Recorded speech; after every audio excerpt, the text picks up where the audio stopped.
Comienza el Catecismo de la Iglesia Católica, un programa dirigido por el Padre Luis Fernando de Prada.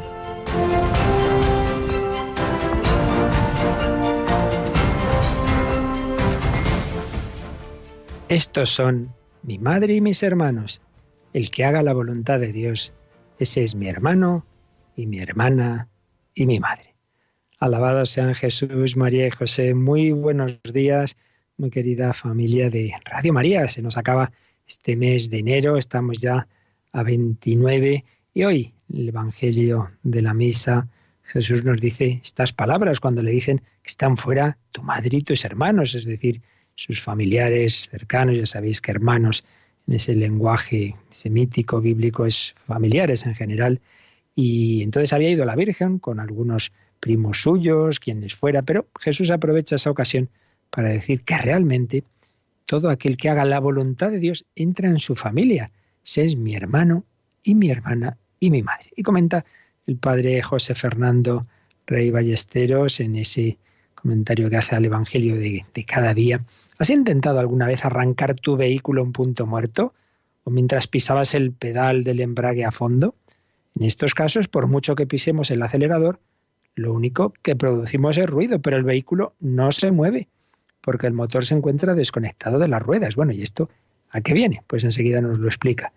Puedes agotar todas las devociones del devocionario, asistir a todas las reuniones que encuentres en el tablón de anuncios de la Iglesia, que si esa piedad no te lleva a ser más alegre, generoso y humilde con los tuyos, si no te mueve a salir al encuentro de las ovejas perdidas, si no te convierte en mejor amigo de tus amigos, entonces estás rezando en punto muerto. No te digo que dejes de rezar, te pido que al menos metas la primera marcha. Cuando Jesús señala quiénes son los suyos, no se refiere a los que rezan mucho, más bien dice, el que haga la voluntad de Dios. Ese es mi hermano y mi hermana y mi madre. Muévete, por favor.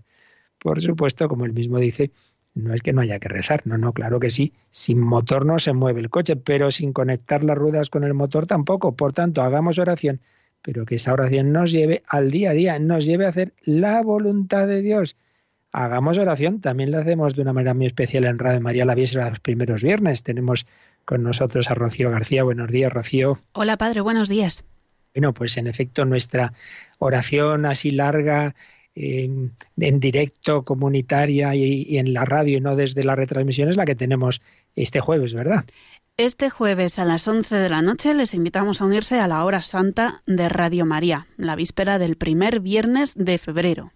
Eso es, en esa especie de fiesta mensual del amor del corazón de Cristo, pues nosotros, siguiendo lo que Jesús le pidió a Santa Margarita María hace unos cuantos siglos, pues tenemos la exposición del Santísimo, la adoración, la reparación, la intercesión por esas intenciones que nos mandáis. Y lo hacemos en este contexto de este año jubilar del centenario de la consagración de España al corazón de Jesús y el 20º aniversario del inicio de Radio María en España. La verdad es que el otro día vivimos un día precioso en Radio María con esa celebración con muchísimas personas que estuvieron todo el día pasando por la radio con un montonazo de mensajes, WhatsApps, correos, llamadas, visitas, regalos.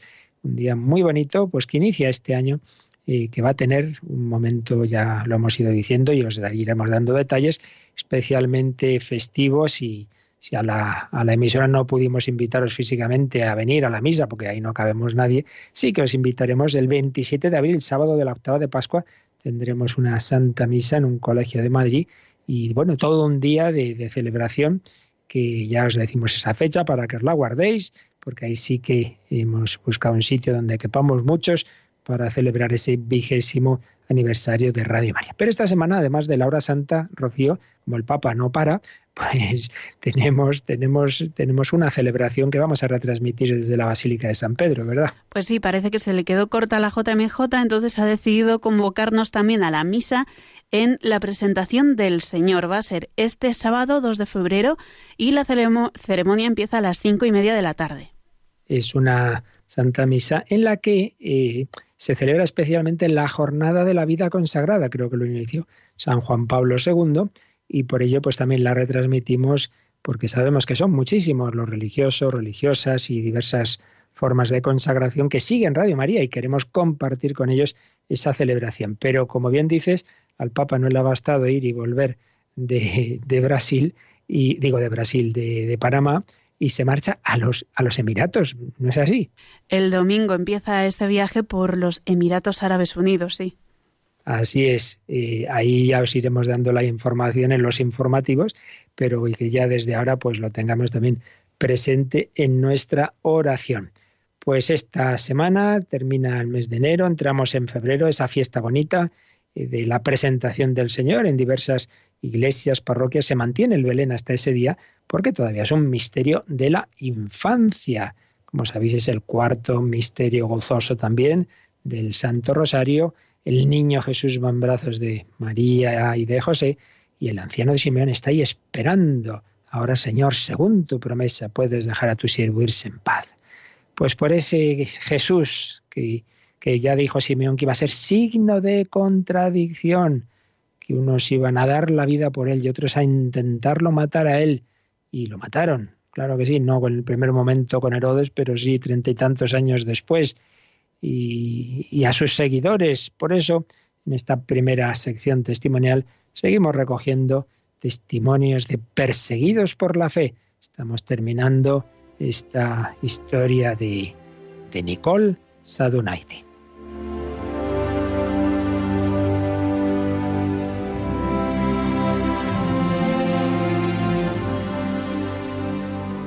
Bien, pues retomamos este relato que nos hace Didier Rams en su obra La Gran Prueba, sobre esta mujer que han llamado la Juana de Arco lituana.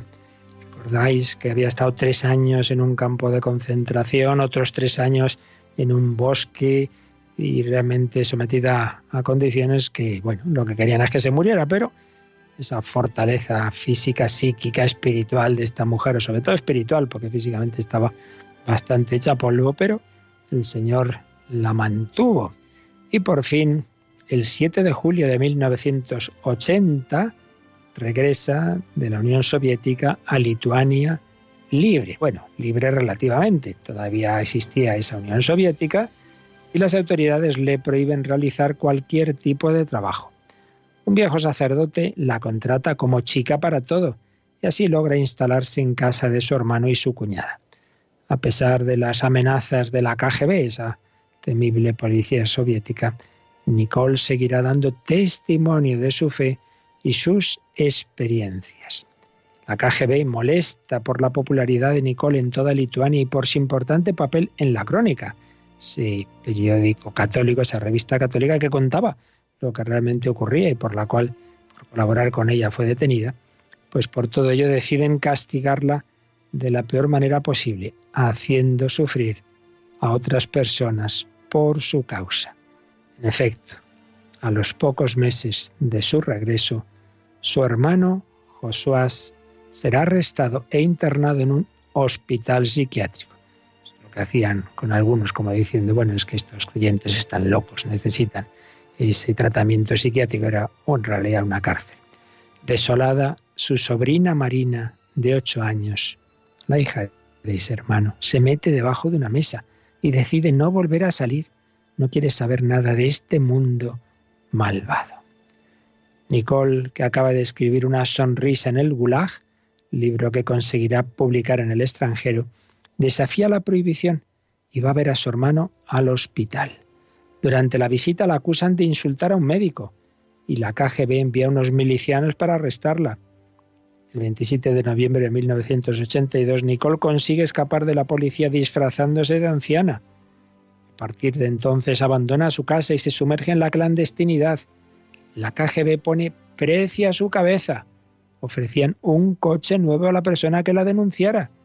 Su fuga durará 5 años, escribe. Primero pasé 1 año en Vilna y luego me trasladé a Moscú. Los primeros 6 meses vivía al lado de una residencia de la KGB. Todos los días pasaba delante de la puerta con mis esquís y saludaba a los agentes.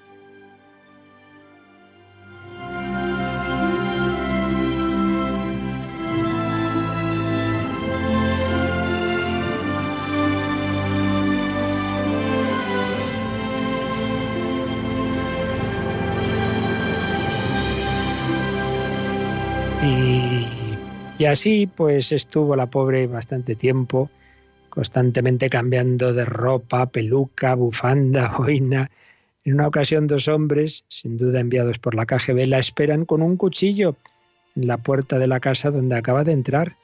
Afortunadamente, cambia de disfraz y los hombres la dejan salir sin sospechar quién es. En otra ocasión, la KGB se propone matar 2 pájaros de un tiro. Intenta liquidarla mientras viaja en coche con el padre Sesvix, otra importante figura de la resistencia católica lituana. Y cuenta lo siguiente Nicole. En ese momento íbamos 4 personas en el coche, además de 3 niños que iban sentados en mis rodillas y en las de otra hermana clandestina. De pronto un camión empezó a empujarnos hasta que el padre perdió el control del coche. El vehículo empezó a dar bandazos y finalmente se quedó inmóvil. Lo peor fue el susto. Al ver que el camión también se detenía, el padre se bajó del coche y empezó a increpar al conductor. El hombre se limitó a echarse a reír antes de abandonar la escena del crimen. Cuando volvió al coche, el padre preguntó a los niños: ¿Habéis pasado mucho miedo? No, respondieron. Estábamos rezando el rosario. Desgraciadamente otro camión consiguió su objetivo poco después y el padre murió asesinado. Fue un mártir. Siempre decía: en el cielo no habrá ninguna desconfianza entre nosotros.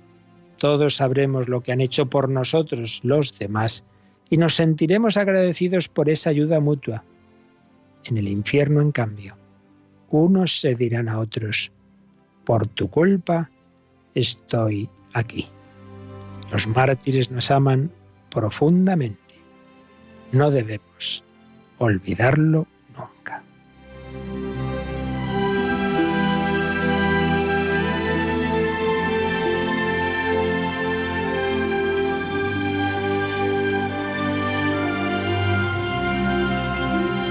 Pues fijaos qué diferencia ese sacerdote que habla de esa confianza y de tener esa sencillez, y esos niños que rezaban el rosario, y por el contrario esos hombres que sin ningún escrúpulo iban a matarle a él, a esta mujer consagrada, a esos niños, les daba igual. Y así estuvo. A pesar de la vigilancia de la KGB, Nicole no duda en visitar a los disidentes religiosos o a los militantes de los derechos del hombre. Y cuenta que como las casas tenían micrófonos ocultos, tenían que hablar pasándose notitas de papel. La crónica termina de redactarse en Moscú, esa crónica, esa revista religiosa. De esa manera puede pasar más fácilmente a Occidente. Sus informaciones serán reproducidas rápidamente en Estados Unidos, Francia, Radio Vaticano. Y claro, las autoridades soviéticas estaban furiosas, pero todos los que fueron denunciados en la crónica moderaron sus acciones y sus abusos hacia los creyentes. A veces pensamos, no hay nada que hacer. Bueno, tú haz lo que puedas y algo se conseguirá. Y antes o después, todo ese régimen de terror que van pasando a lo largo de la historia, van cayendo. Poco tiempo después caería también esa Unión Soviética. Lo seguiremos viendo mañana, si Dios quiere.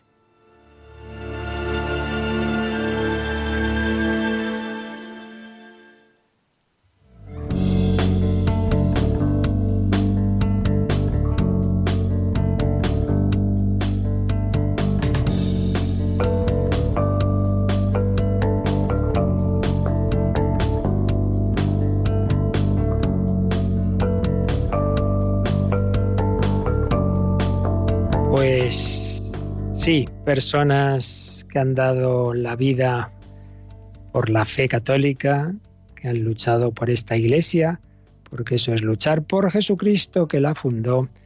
La Iglesia es el cuerpo de Cristo. Bien, pues estamos, recordáis, en la explicación de esa parte del credo que nos habla de las obras del Espíritu Santo y, en primer lugar, la Santa Iglesia Católica, una Santa Católica y Apostólica formada por 3 grupos de fieles.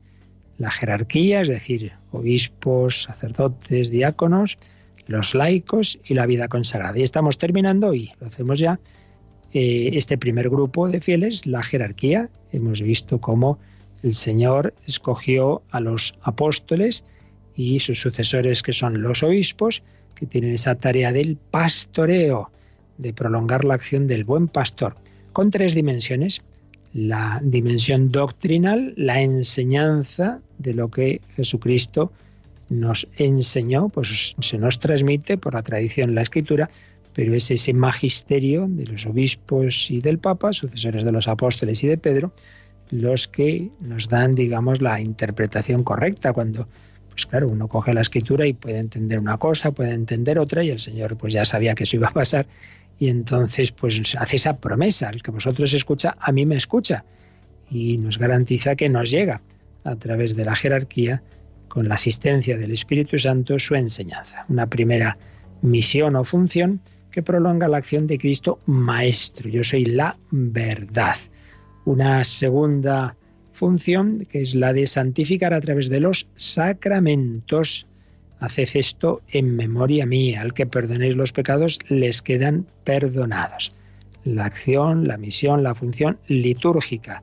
Cristo es sacerdote, maestro, verdad, sacerdote, camino hacia el Padre, y misión de gobernar. Cristo es también rey, pastor.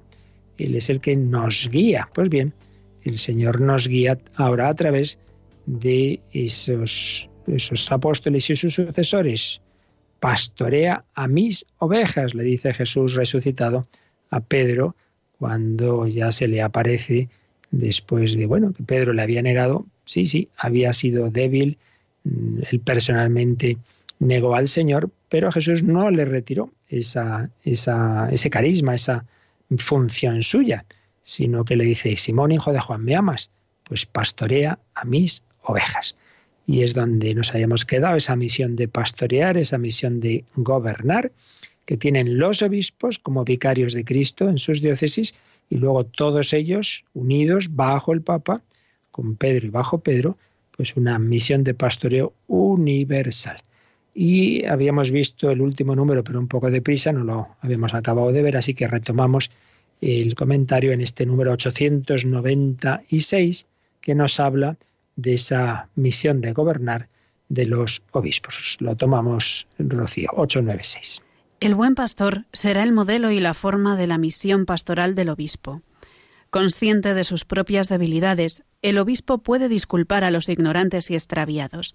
No debe nunca negarse a escuchar a sus súbditos, a los que cuida como verdaderos hijos. Los fieles, por su parte, deben estar unidos a su obispo como la Iglesia a Cristo y como Jesucristo al Padre. Y nos pone el Catecismo una cita de uno de los primeros obispos de la historia de la Iglesia, muy conocido porque también es uno de los mártires más famosos por unas preciosas cartas, San Ignacio de Antioquía. ¿Qué texto nos pone de él? Obedeced todos al obispo como Jesucristo a su Padre, y al presbítero como a los apóstoles. En cuanto a los diáconos, respetadlos como a la ley de Dios. Que nadie haga al margen del obispo nada en lo que atañe a la Iglesia. Que nadie haga nada en lo que atañe a la Iglesia al margen del obispo. No, yo ya me las tengo directas con el Señor, ¿verdad? Que no se entere el obispo. Hombre, no puede ser. Por eso nos dice San Ignacio de Antioquía, seguir al obispo como a Jesucristo. Como Jesucristo sigue al Padre, si Jesucristo sigue al Padre, seguir al obispo. Y seguir al presbiterio, es decir, el grupo de sacerdotes que están con el obispo, como a los apóstoles.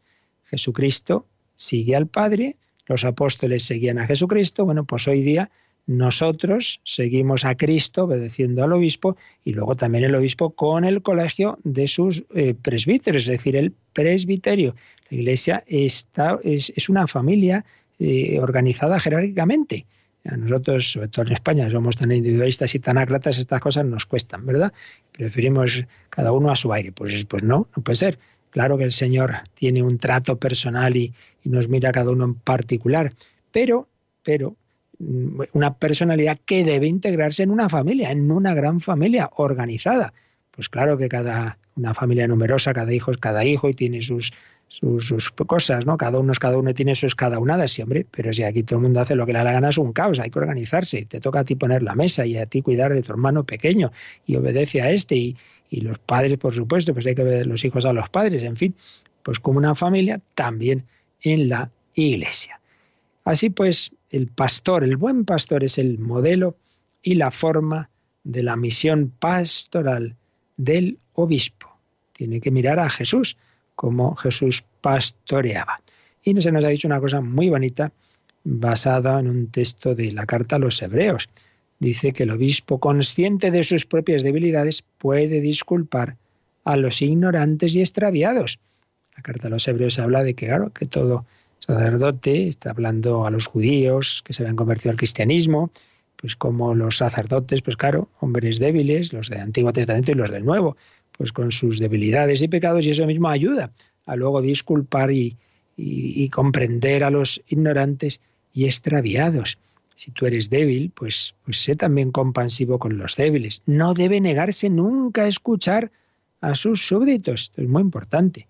El obispo pues debe tener siempre el corazón abierto, y particularmente con los sacerdotes, pues el poder escucharles. Siempre pues se nos dice, ¿no? El obispo es el padre, no debe nunca negarse a escuchar a sus súbditos, a los que cuida como verdaderos hijos. Y los fieles, todos los demás fieles, deben estar unidos como la Iglesia a Cristo y Cristo al Padre. Y es aquí donde viene esa cita de San Ignacio de Antioquía.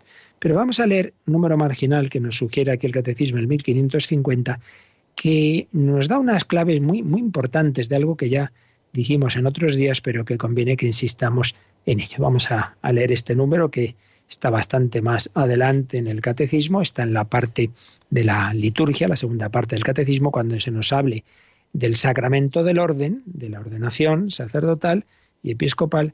Vamos a ver lo que nos dice este número 1550. Esta presencia de Cristo en el ministro no debe ser entendida como si éste estuviera exento de todas las flaquezas humanas, del afán de poder, de errores, es decir, del pecado. No todos los actos del ministro son garantizados de la misma manera por la fuerza del Espíritu Santo. Mientras que en los sacramentos esta garantía es dada de modo que ni siquiera el pecado del ministro puede impedir el fruto de la gracia, existen muchos otros actos en que la condición humana del ministro deja huellas que no son siempre el signo de la fidelidad al Evangelio y que pueden dañar, por consiguiente, a la fecundidad apostólica de la Iglesia.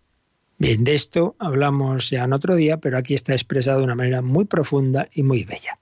¿El qué? Pues que por un lado, el Señor, como ha querido hacer así, y que nos lleguen sus dones a través de la Iglesia, que está formada por hombres, y todos los hombres somos débiles, bueno, pues por un lado no tenemos que escandalizarnos, no tenemos que apartarnos de la Iglesia porque, mira, tenemos un cura que mira qué genio, mira lo que pasó, o fíjate qué escándalo lo que ha ocurrido en tal sitio, lo que ha hecho tal sacerdote, entonces ya dejo la Iglesia. Oiga, que el Señor fundó la Iglesia con Pedro, Santiago, Juan, que se peleaban, y Pedro que negó al Señor, y Judas que lo traicionó, y que el Señor ya lo sabía, pero sí, no lo ha hecho con ángeles, ya lo sabemos. ¿Qué pasa? Que se entera esta hora de repente, ¿no? 21 siglos después.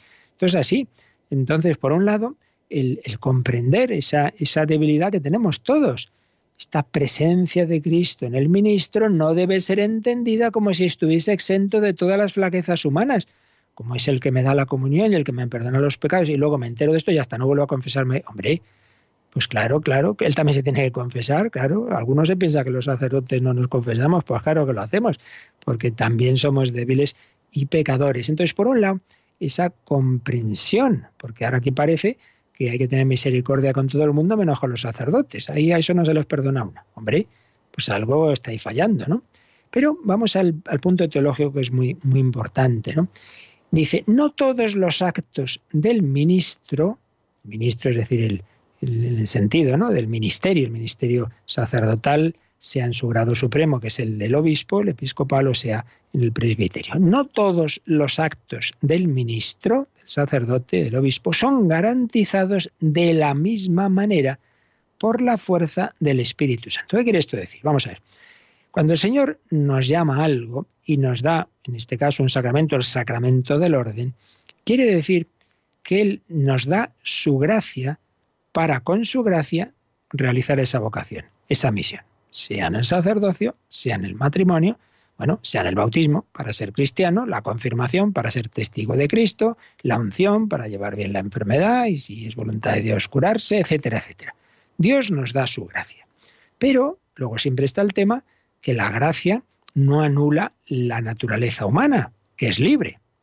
Entonces, a la gracia podemos responder en mayor o menor medida. Quien ha respondido de manera total, plena y absoluta, dejando aparte la humanidad de nuestro Señor Jesucristo, pues la Virgen María, la esclava del Señor. He aquí la esclava del Señor, llena de gracia, pero desde la concepción, pero que además, movida por esa misma gracia, respondió de manera plena, por lo que la Iglesia ve en ella no solamente la excepción del pecado original, sino de la más mínima sombra de pecado. Sí, pero los demás, pues no hemos respondido así. Entonces, a la gracia de Dios que se nos ha dado en el bautismo, los demás sacramentos y otras gracias actuales que el Señor concede, podemos responder el 100 por 1, el 60, el 30, como dice la parábola del sembrador. Entonces, eso vale también para el ministro, para el obispo, para el sacerdote. El Señor le da la gracia para cumplir bien su ministerio. Pero a esa gracia se puede responder muy bien, y hay muchísimos obispos, papas, sacerdotes santos y mártires, muchísimos. Los hay muchísimos, pues así a medias, buenecillos, pero que tampoco han llegado a esa cima de la santidad, y puede haber, y Dante pone algunos hasta papas en el infierno, pues sí, lamentablemente puede ser, pues ya tuvimos Judas, ¿no? Que en fin, no aparece que acabara muy bien, solo Dios sabe dónde está, pero desde luego las palabras del Señor, más le valdría no haber nacido, no son demasiado alentadoras. Entonces, por un lado, la gracia que Dios da, claro, uno puede resistir a ella. Pero claro, por otro lado, estamos hablando de un ministerio en el cual uno va tan contento a su misa o a confesarse, y claro, ¿qué culpa tiene de si el otro, personalmente responde mejor o peor? Entonces el Señor ha hecho que nos ha dado la garantía de que al menos en dos tipos de acciones nos garantiza que, más allá de cómo el sacerdote sea personalmente, nos garantiza que es Él el que se nos comunica, el que nos enseña. ¿Cuáles son esos casos? Pues por un lado, los sacramentos, lo esencial de los sacramentos, eso me llega seguro. Es lo que se llama la eficacia ex opere operato. Es decir, si yo voy a una misa y el sacerdote, pues pongamos lo peor, ¿no? Que está en pecado, lo que sea. Sí, pero él está consagrando y está diciendo: tomad y comed, esto es mi cuerpo. Pues ahí se hace presente Jesucristo y yo recibo a Cristo. Evidentemente, luego, si yo voy a la misa de un santo, y si los que iban a la misa del Padre Pío o lo que sea, claro, podían recibir un montón de gracias especiales por la santidad de él. Entonces, eso no lo voy a recibir en esta otra misa de este sacerdote, pero recibo a Jesucristo, se hace presente Jesucristo. Entonces, el Señor nos garantiza que lo esencial de un sacramento lo voy a recibir siempre, sea como sea el sacerdote. Ya digo, que luego, claro, si es muy santo, pues además me ayudará más la homilía, sus consejos cuando me confieso, por supuesto.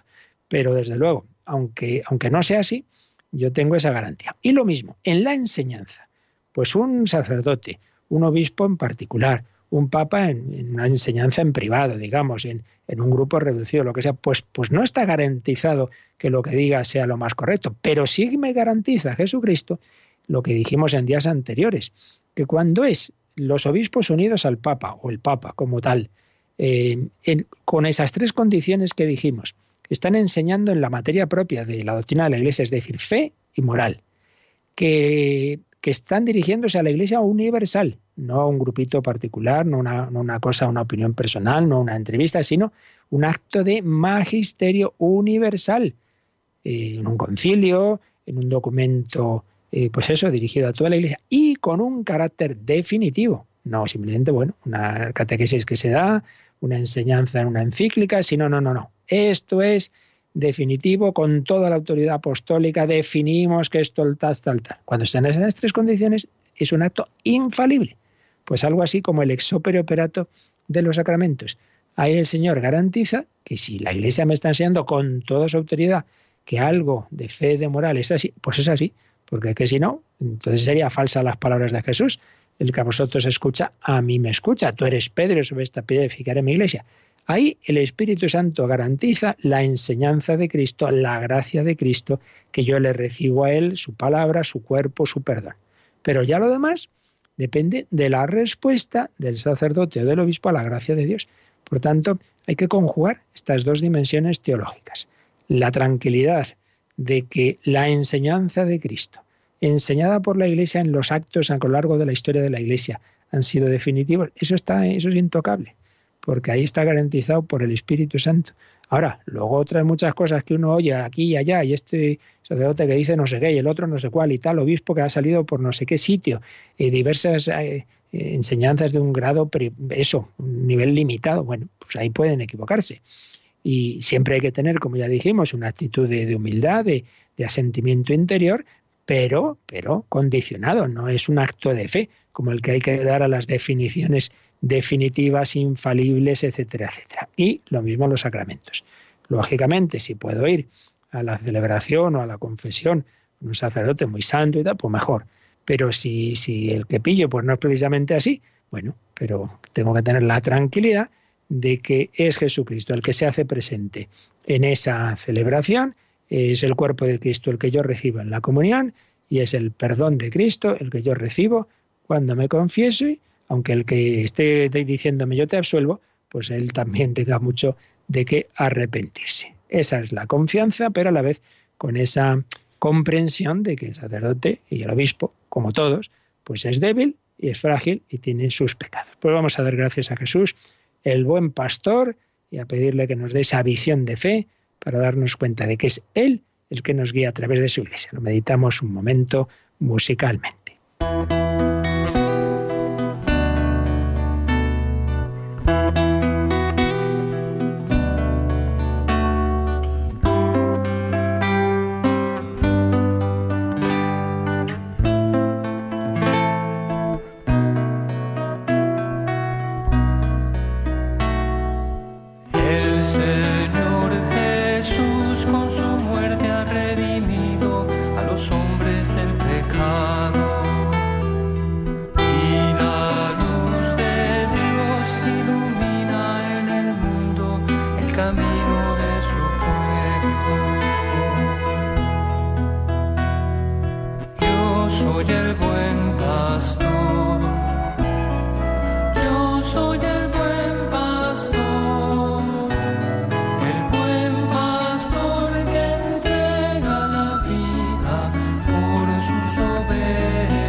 Descubre la fe de la Iglesia a través del Catecismo de 8 a 9 de la mañana en Radio María. La luz de Cristo nos ilumina a través de su Iglesia. Él es el buen pastor que nos pastorea. Bien, pues hemos terminado la catequesis, el comentario de los números del Catecismo, sobre ese primer grupo, el grupo jerárquico de la Iglesia, los obispos, sucesores de los apóstoles, el Papa, sucesor de San Pedro. Y vamos ahora al grupo más grande, al de los fieles laicos. Debemos decir que realmente cuando decimos el sacerdote y los fieles, bueno, fieles somos todos los miembros de la Iglesia, si no resultaría que los sacerdotes somos infieles. No, fieles somos todos. Es decir, fiel viene de fe, los que tenemos la fe católica, todos somos católicos, todos somos miembros de la Iglesia. Pero hay fieles laicos, fieles pastores y fieles religiosos o consagrados. Pues después de ver los fieles pastores de la jerarquía, obispos y sacerdotes, vamos a entrar en el grupo de los fieles laicos. Entonces, este apartado pues tiene un primer número, el 897, que nos da una especie de definición descriptiva. ¿Quiénes son los laicos? Luego lo desarrolla, esa definición la desarrolla en 3 números sobre la vocación de los laicos, explicándonos un poquito más qué es lo específico de este grupo, de este sector de la Iglesia. Y luego, igual que vimos que Cristo es sacerdote, profeta y rey, y entonces la jerarquía, por un lado, participa de la función sacerdotal, puesto que el obispo es el que preside la liturgia y nos santifican a través de los sacramentos, de la función de maestro a través del magisterio y de la función real a través del pastoreo, bueno, pues los laicos también participan en la misión profética, sacerdotal y real de Jesucristo. Serán los siguientes apartados que veremos en varios números, desde el 897 al 913, dedicados a este grupo grande de los fieles laicos. Entonces, el primero, como os digo, da una especie de definición descriptiva de quiénes son los laicos. Pues vamos a leer este primer número, que es el 897. Por laicos se entiende aquí a todos los cristianos, excepto los miembros del orden sagrado y del estado religioso reconocido en la Iglesia. Son, pues, los cristianos que están incorporados a Cristo por el bautismo, que forman el pueblo de Dios y que participan a su manera de las funciones de Cristo, sacerdote, profeta y rey. Ellos realizan, según su condición, la misión de todo el pueblo cristiano en la Iglesia y en el mundo. Pues antes de comentar este número vamos a irnos para atrás al 873, porque aquí ya, como veis, vuelve a recordarse que hay tres sectores en el pueblo de Dios. Por laico se entiende a todos los cristianos, excepto los miembros del orden sagrado y del estado religioso. Por tanto, 3 grupos. Pero eso se nos había hablado de ello en un número que vamos a releer, el 873, Rocío. Las mismas diferencias que el Señor quiso poner entre los miembros de su cuerpo sirven a su unidad y a su misión, porque hay en la Iglesia diversidad de ministerios, pero unidad de misión. A los apóstoles y sus sucesores les confirió Cristo la función de enseñar, santificar y gobernar en su propio nombre y autoridad. Pero también los laicos, partícipes de la función sacerdotal, profética y real de Cristo, cumplen en la Iglesia y en el mundo la parte que les corresponde en la misión de todo el pueblo de Dios. En fin, en esos 2 grupos, jerarquía y laicos, hay fieles que, por la profesión de los consejos evangélicos, se consagran a Dios y contribuyen a la misión salvífica de la Iglesia según la manera peculiar que les es propia. Así pues, en este número se nos decían 2 cosas. Una, que lo esencial es común a todos los miembros de la Iglesia. Por tanto, unidad. Todos formamos el único cuerpo. El cuerpo de Cristo. Vosotros sois el cuerpo de Cristo. Es curioso que esa expresión en la historia de la Iglesia, en primer lugar, se refirió no a la Eucaristía. Vas a comulgar y el sacerdote te dice el cuerpo de Cristo. Claro, cierto, verdad, verdaderísima. Pero antes se aplicó al cuerpo místico realmente. Es decir, el cuerpo de Cristo era la Iglesia. Tú eres un miembro del cuerpo de Cristo. Tú eres la Iglesia. Entonces, primero, unidad. Todos, lo esencial es común a todos. Todos decimos el mismo credo, todos recibimos al mismo Jesucristo en la comunión. No es distinta la comunión que recibe el Papa, el Obispo y el último fiel. No, es el mismo Jesús y eso es lo grande, ¿no? Como hemos recibido el mismo Espíritu Santo, etcétera. Pero, claro, sí, un único cuerpo, pero no es lo mismo la mano, el pie, la cabeza. Cada uno tiene una misión. Y a esa misión no se pone uno porque le da la gana, sino debe ser porque Dios es el que le dice dónde tiene que estar. Por eso hay que discernir a qué me llama Dios. Por eso tenemos que preguntarnos por nuestra vocación. Pues bien, cada uno tiene un camino, cada uno tiene una vocación, pero hay tres grandes vocaciones, luego con muchos matices, sobre todo en lo que es la vida consagrada, y muchas subdivisiones y todo lo que queráis, pero básicamente son tres grandes estados de vida. El estado sacerdotal y jerárquico, que es el que hemos estado viendo, a los apóstoles y sus sucesores, nos ha dicho este número, 873, les confirió Cristo esa función de enseñar, santificar y gobernar en su propio nombre y autoridad. El que a vosotros escucha, a mí me escucha. Tomad y comed, esto es mi cuerpo, digo, en nombre de Cristo. Bien, eso pues es ese primer grupo. También, de otra manera, los laicos son partícipes, enseguida lo veremos, de esa función sacerdotal, profética y real, pero de otra forma, evidentemente. El laico no puede perdonar los pecados en nombre de Cristo. Sí puede, caso de necesidad, bautizar, que es bien importante. Y, en tercer lugar, sean personas ordenadas, sacerdotes, obispos, sean no ordenadas laicos, pueden ser llamados también al modo de vida de Cristo en castidad, pobreza y obediencia.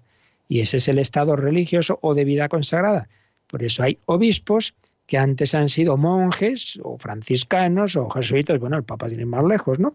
Pues jesuitas, religiosos, es decir, hay ese tercer estado de vida que lo esencial es ese modo de vida caracterizado por ser consagrados por el Espíritu Santo en un modo de vida conforme a los consejos evangélicos de castidad, pobreza y obediencia.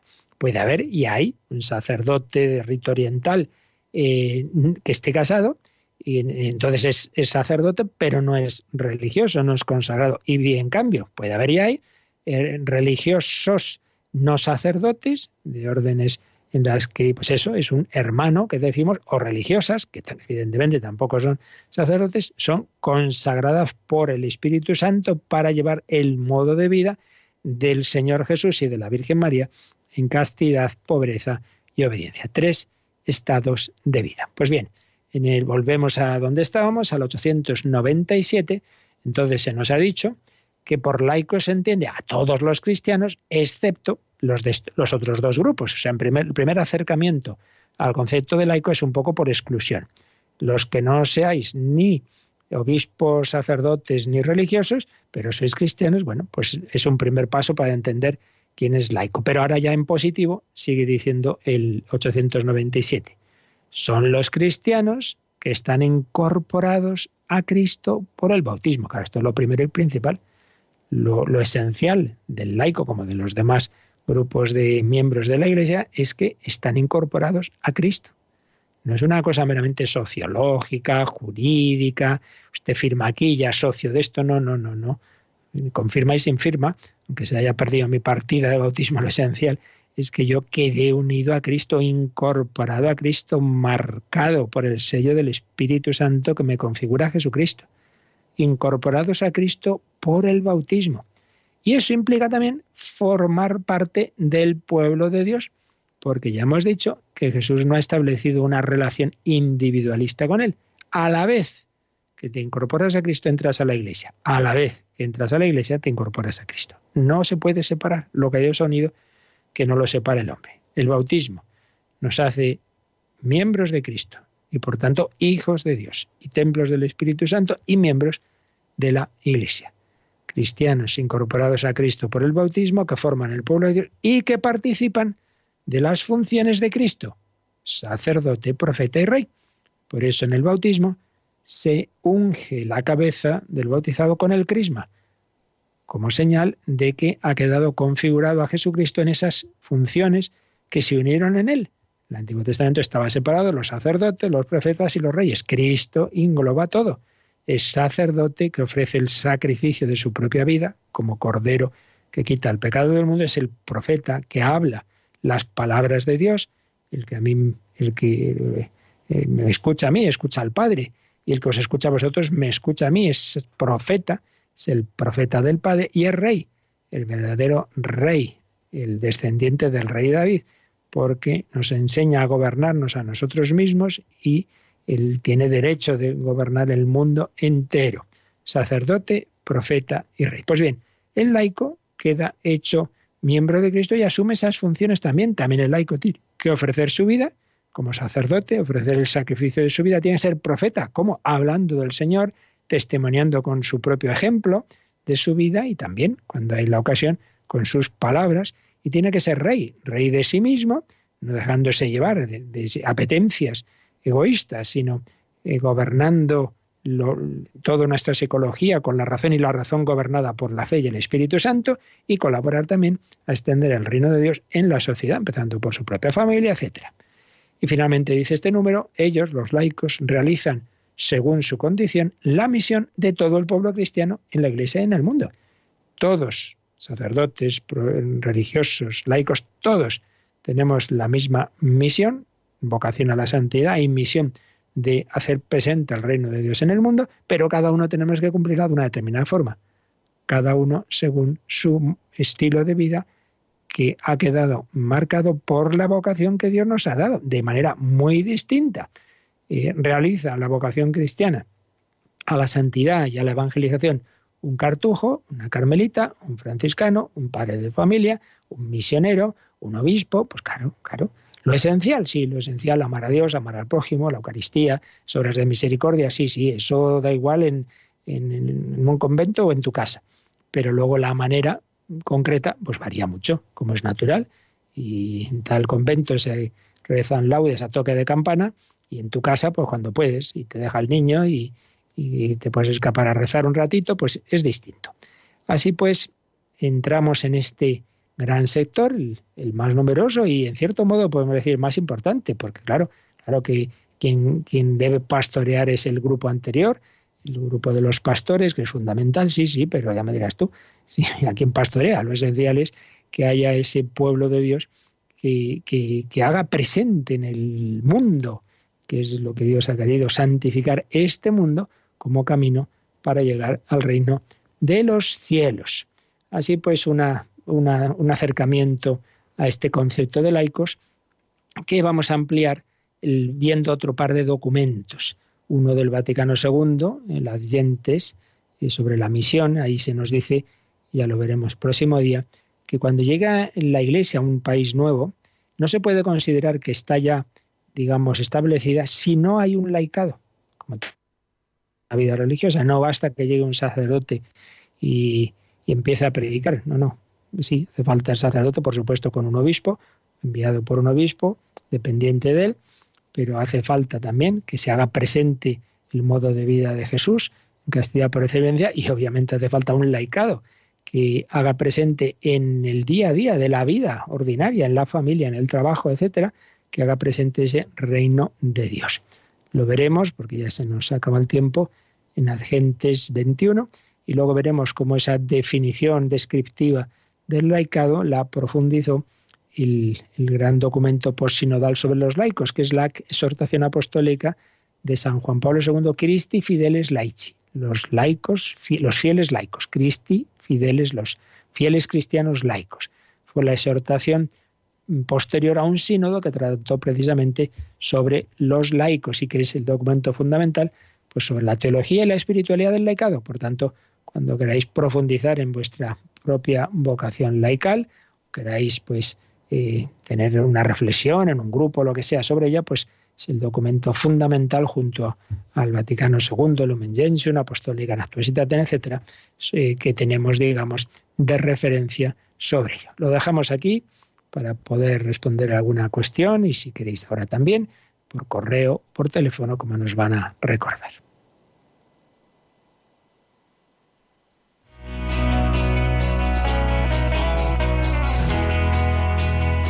Participa en el programa con tus preguntas y dudas. Llama al 91005-9419. 91005-9419. También puedes escribir un mail a catecismo@radiomaria.es.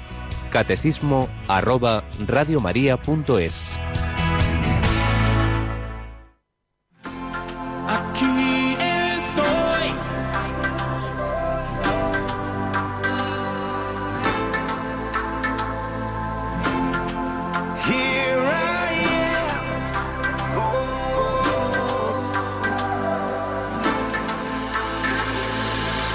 Quiero servirte con mi vida, hacer tu voluntad hasta la eternidad. I surrender all I am now, to proclaim your word to all the world. Señor, aquí estoy, viviendo en tu palabra. Quiero decir que sí, como María. Here I am, living for your word. I want to say yes, as Mary did, Lord. Alégrate, María, llena de gracia, el Señor está contigo. No tengas miedo porque has hallado gracia ante Dios. Vas a concebir un hijo y su nombre es Jesús. Here I am, I long to serve you. And let your kingdom come, and let your will be done. Renuevo hoy mi compromiso de ir y anunciar tu palabra hasta el final. Señor, aquí estoy, viviendo en tu palabra. Quiero decir que sí, como María. Aquí estoy, viviendo en tu palabra. Quiero decir que sí, como María. Here I am, living for your word. I want to say yes, as Mary did, Lord. Here I am, living for your word. I want to say yes, as Mary did. Here I am, Lord. I say yes. Here I am, Lord. Luis, que preguntaba por algo muy típico que nos surge cuando oímos las lecturas, como en un salmo, pues había oído que se nos habla, dice, el Señor da alimento a los que lo temen. El temor de Dios, ¿qué significa? Bueno, el temor de Dios en el Antiguo Testamento, en la Sagrada Escritura, es un concepto, claro, nos suena a algo que no es exactamente miedo. Viene una persona y te da un susto. Pues no, Dios no viene a asustarnos y a meternos miedo, no va por ahí. Es un sentido reverencial de tomar a Dios en serio. El temor de Dios es decir, aquel que en su vida se toma en serio a Dios, que Dios es mi creador, que yo no puedo estar tonteando. Entonces, el escuchar al Señor, el obedecerle, es un poquito el sentido que tiene esta expresión que aparece mucho en la Escritura y es muy importante. Se nos dice que el temor de Dios es el principio de toda sabiduría, pero repito, es ese sentido de reverencial, de decir, oye, que Dios no es un cualquiera por ahí, que es el principio y que es el fin, que debo tenerle como centro de mi vida. Pero luego, si vamos al Nuevo Testamento, por ejemplo, San Juan en su carta nos habla de que el temor queda superado por el amor, pero no queda, o sea, superado pero integrado, entendámoslo. Es decir, una persona dice, ay, yo amo tanto a Dios que me da igual. No te puede dar igual. Digamos, la asunción del temor por el amor quiere decir, en realidad, miedo de que yo me separe de Dios, miedo de perder el amor de Dios. Un matrimonio se quiere mucho, pero hay que tener cuidado. Oye, no tontes con la secretaria, no tontes con el vecino. Ten cuida ese amor. Entonces, en ese sentido, que es tomar en serio a una persona por amor, precisamente por amor, pero el amor no quita que haya que tener esas precauciones. Por ahí va la cosa. ¿Tenemos alguna llamada, Rocío? Sí, una oyente anónima de Madrid nos plantea la situación de unos amigos suyos. Ellos están casados, pero estaban previamente divorciados de sus anteriores matrimonios. Ahora tienen una hija común y ella nos plantea si su amiga puede confesarse y comulgar o no. Bueno, claro, cada caso es cada caso y eso tendría que hablarlo con quien tenga que hablarlo. Aquí responder así, hombre, en principio, tal como lo cuenta, en principio no, puesto que, como sabemos, uno tiene que estar casado por la Iglesia para poder participar plenamente en los sacramentos de la comunión y la confesión. Pero hay que tener cuidado porque también conocemos casos, y yo conozco alguno, que ya planteaba Juan Pablo II, de personas que han llegado a esa situación, luego se dan cuenta, luego se arrepienten y entonces hacen un propósito de, o sea, por un lado ya no conviene esa separación por los hijos, etcétera, pero hacen, bueno, y aquí en Radio María hemos entrevistado a personas, por lo menos 2 matrimonios, recuerdo, que nos han contado una situación de ese tipo. Entonces, bueno, mientras veían cuál era su situación y si quizá el matrimonio anterior era nulo o no, y mientras eso estaba en proceso, con un propósito de vivir en castidad, podrían entonces confesar en comulgar. Pero si están llevando una vida sexual con una persona con la que uno no está casado, sacramentalmente, pues claro, habría una contradicción entre el sacramento de la Eucaristía y la confesión y el del matrimonio, pues por bueno, todo lo que nos ha enseñado San Pablo ya, ¿verdad? Y toda la tradición de la Iglesia. Pero en fin, ya digo que estas cosas siempre, digo una cosa general, luego cada caso es cada caso. Muy bien, pues pedimos al Señor su bendición para vivir nuestra vocación a la santidad, cada uno según la misión que el Señor nos haya encomendado. La bendición de Dios Todopoderoso, Padre, Hijo y Espíritu Santo, descienda sobre vosotros. Alabado sea Jesucristo.